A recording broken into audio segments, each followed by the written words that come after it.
écrite au départ de Honolulu, Hawaï. Pendant l'attaque de Pearl Harbor, il y avait plein de PBY basés là-bas qui ont été détruits au sol. Et ensuite, avec par exemple la bataille de Midway, c'est à partir de Pearl Harbor que les Catalina ont commencé d'entrer, d'écrire la grande légende de leur aventure personnelle.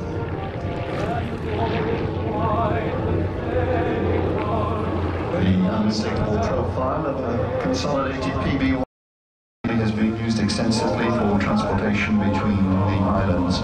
It's powered by two. À la fin de la guerre, après 1945, on l'a trouvé un peu partout dans le monde, desservant des destinations difficiles à atteindre autrement que par hydravion. Alors, par exemple, Air France en a eu quelques-uns basés aux Antilles sur son réseau Caraïbes. Et puis, il y avait, dans le Pacifique, en Polynésie, il y avait une compagnie extraordinaire qui s'appelait la RAI, le Réseau Aérien Interinsulaire, qui opérait au départ de Tahiti avec quelques Catalina.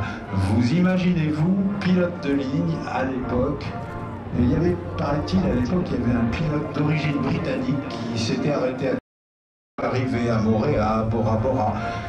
Il montait sur l'aile supérieure de l'hydravion, il y installait son parasol, sa serviette, il s'asseyait avec les jambes pendouillant devant l'aile de l'avion, et puis de l'hydravion, et puis il pêchait. Voilà, c'était un philosophe, c'était une autre époque en matière aéronautique, une bien belle époque.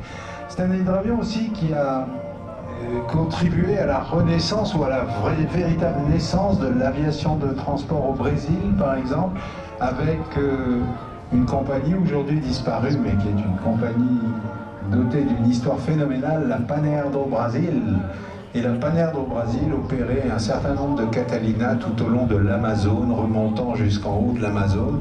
Indiana Jones n'était pas loin.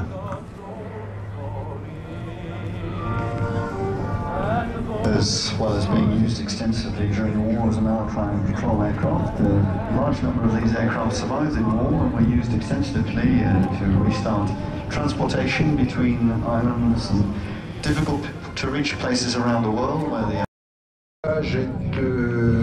c'est très musculaire. C'est un avion qui se mène avec patience.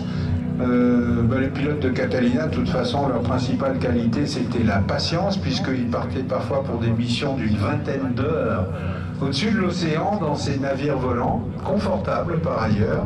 Et donc, bon, ma foi, il fallait se dire que plus c'était long, plus c'était bon.